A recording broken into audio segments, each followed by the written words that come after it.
आज है हमारे साथ में उदयपुर के साथी रक्षित जी परमार, जो अच्छे राइटर हैं, अच्छे कवि हैं, अच्छे दार्शनिक विचारक हैं। कई सब्जेक्ट पे और कई विषयों पर वो अपनी काफ़ी सारी मीन्स मत रख चुके हैं और आज हम इनसे रूबरू हो रहे हैं। आपातकालीन परिस्थितियों में कोरोना वायरस बीमारी से संबंधित इनसे कुछ सवाल जवाब करते हैं। सर, भारत जैसा विशाल जनसंख्या वाला देश और ऊपर से इस प्रकार से जो है लॉकडाउन चल रहा है, क्या समाज इसको कॉप अप कर पाएगा? बिल्कुल, अभी तक जो आप देख रहे हैं भारत की जनता ने इसमें बहुत बड़ा कोऑपरेट किया है, सहयोग किया है। दुनिया भर में एक तरफ जो कोरोना केसेस के मामले हैं, जो मृतकों की संख्या है वो लगभग आप देख रहे हैं 2 लाख से ज़्यादा पहुंच गई है, मगर भारत में अभी भी ये जो रेट है वो काफ़ी दबी हुई है। तो इस बात का ये संकेत है कि भारत की जनता ने सामूहिक रूप से बहुत बड़ा सहयोग किया है, बहुत कोऑपरेट किया है और उसी का नतीजा है कि दुनिया में आज भारत को लेकर लोग सोच रहे हैं कि इतनी बड़ी आबादी वाला देश आखिर किस प्रकार लड़ रहा है कोरोना से। तो ये हमारे लिए एक बहुत पॉजिटिव साइन के रूप में मैं देखता हूँ।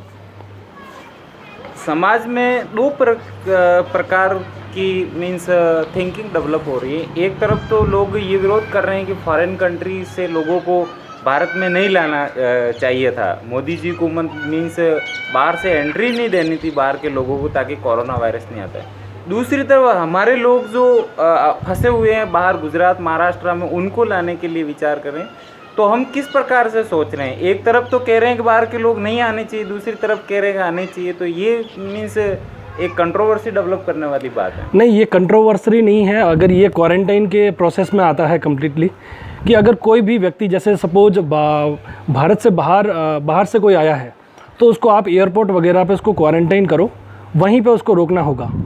तो सेम स्थिति ये राज्यों में भी लागू होती है कि राजस्थान से बाहर जो भी ये जो प्रवासी रुके हुए हैं उनको राजस्थान में तो लाओ, लेकिन उनको क्वारंटाइन करना होगा। तो क्वारंटाइन के लिए अलग अलग उनको एक जो आइसोलेशन सेंटर बना के 14 दिनों के लिए रुकवा के उसके बाद में उनको घर पर भेज सकते हैं। तो एक सिंपल सा थ्योरी है कि क्वारंटाइन प्रोसेस को थोड़ा सीरियसली लेना पड़ेगा अपने को।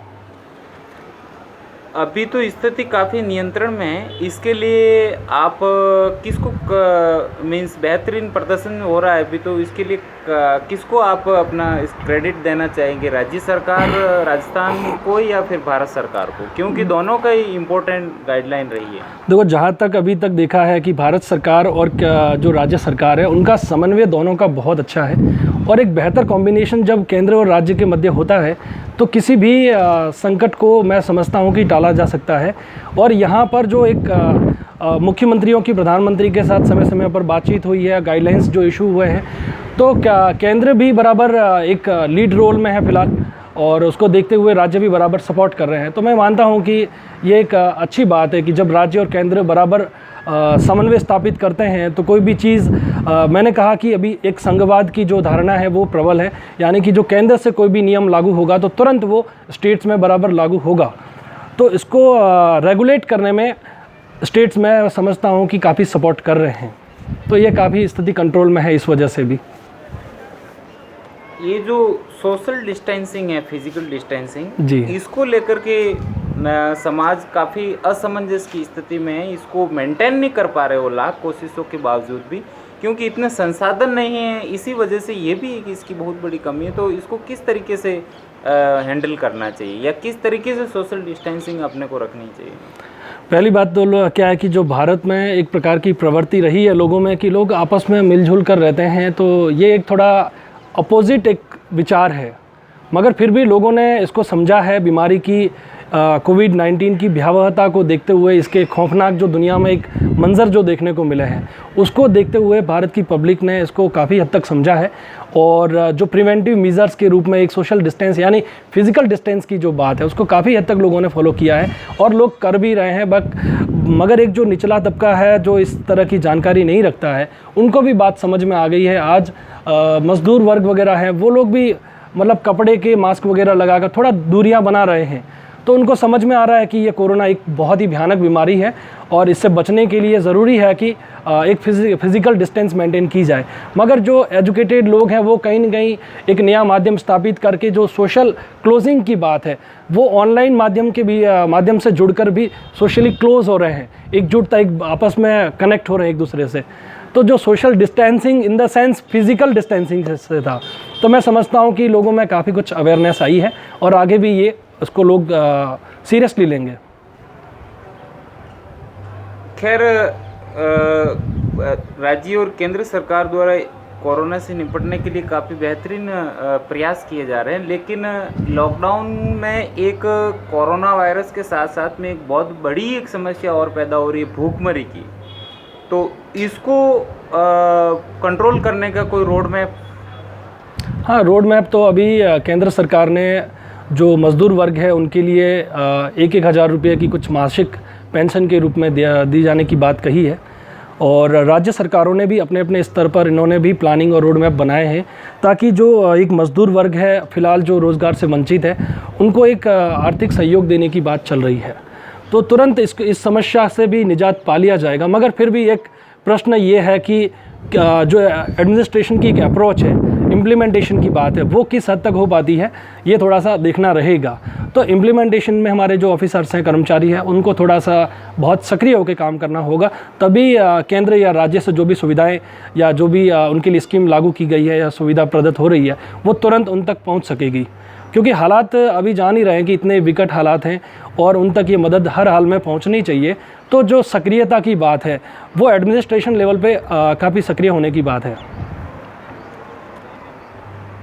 पिछले वर्षों में काफ़ी देश के अंदर निजीकरण हुआ, प्राइवेटाइजेशन हुआ और काफ़ी सरकारी महकमे निजी क्षेत्र में चले गए।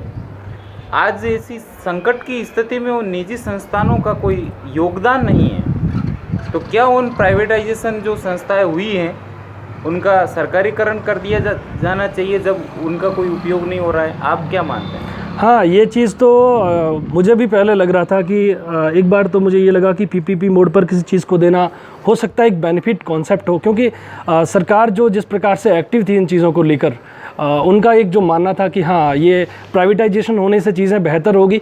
मगर इस कोरोना वायरस जो कोविड महामारी जो आई है उसमें ये चीज़ निकल कर बाहर आई कि जितने भी सरकारी संस्थाएं हैं, सरकारी जो ऑर्गेनाइजेशंस हैं, कार्यालय हैं, उन्होंने जिस प्रकार जो सपोर्ट किया है उसको देखते हुए लग रहा है कि जो सरकारी उपक्रम हैं उनकी भूमिका कम नहीं है, उनकी महत्ता को बचाए रखना होगा। और निश्चित तौर पर सरकार को भी ये बात समझ में आ गई होगी कि जो जितने भी सरकारी संस्थान हैं उनकी उपयोगिता ऐसे टाइम में बहुत क्योंकि आप स्थिति कंट्रोल में कर सकते हो और तुरंत कर सकते हो, जबकि जो निजी संस्थान वगैरह हैं ये सारे अभी बिल्कुल लॉकडाउन के हिसाब से बंद चल रहे हैं। तो सरकारी उपक्रम है वही सेवा के लिए, जनता की मदद के लिए तैयार खड़े हैं। तो मैं मानता हूं कि सरकार इसके ऊपर विचार करेगी और निश्चित रूप से आगे की जो प्लानिंग्स होगी उनमें कोई न कोई बड़ा बुनियादी फ़र्क देखने को मिलेगा। और ऐसी उम्मीद करता हूं मैं एक युवा होने के नाते कि भाई इन चीज़ों को भी समझा जाए और थोड़ा कोरिलेशन बिठा के इस स्थिति को वापस दोबारा सुचारू किया जाए और जो सरकारी तंत्र है उनको प्राइवेटाइजेशन होने से बचाने की कोशिश की जाए, तो ये एक अच्छा संकेत होगा। सर, लॉकडाउन की वजह से लोग अपने अपने घरों की तरफ जाना चाहते हैं, क्या उनको उसी स्थान पर रोकने का कोई प्लान, रोड मैप नहीं हो सकता? प्लान हो सकता है, लेकिन ये अभी जैसे लॉकडाउन की स्थिति क्लियर नहीं कह सकते हैं, क्योंकि भारत में बहुत ही स्लो मोशन के साथ ये महामारी फैल रही है। 3rd स्टेज में अभी चल रहे हैं, तो लोगों का घर जाना बहुत ज़रूरी है, क्योंकि अभी लगभग सारे रोज़गारों की जो स्थिति है वो बहुत ही संकट के दौर से गुजर रही है। लगभग सारा मामला, पूरी इकोनॉमी ठप पड़ी है इस टाइम में। लेकिन लोगों का बचना बहुत ज़रूरी है। जब लोग बचेंगे तो इकोनॉमी रन कर पाएंगे, अदरवाइज़ इकोनॉमी का अस्तित्व लोगों के बिना कैसे हो पाएगा। तो लोगों का स्वस्थ रहना बहुत ज़रूरी है, वो चाहे घर पर रहें, क्योंकि अब जहाँ वो कार्य क्षेत्र में है वहाँ पर इस तरह की मैनेजमेंट, ये एक बड़े मैनेजमेंट की ज़रूरत है।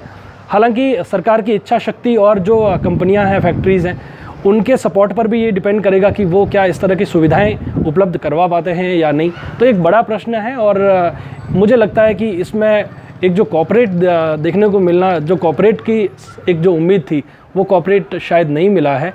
तो लोग अपने अपने घरों की तरफ फिर निकल पड़े हैं। तो उनको सरकार की तरफ से ये एक सहयोग होना चाहिए कि उनको घर तक एक बार पहुंचाना जाना चाहिए। वैसे भी केंद्र और राज्यों की सरकारें लगातार कोशिश में है कि लोगों को जो प्रवासी मजदूर हैं उनको कैसे भी करके उनके घर तक पहुंचाया जा सके। लेकिन एक बात ये भी है कि घर जाने के बाद में जब ये कोविड महामारी कंट्रोल नियंत्रित हो जाएगी तो क्या ये भरोसा दिला सकते हैं कि वो लोग वापस शहर में आकर अपना रोज़गार सुचारू रूप से चालू कर पाएंगे? तो एक बड़ा प्रश्न इसमें निहित है।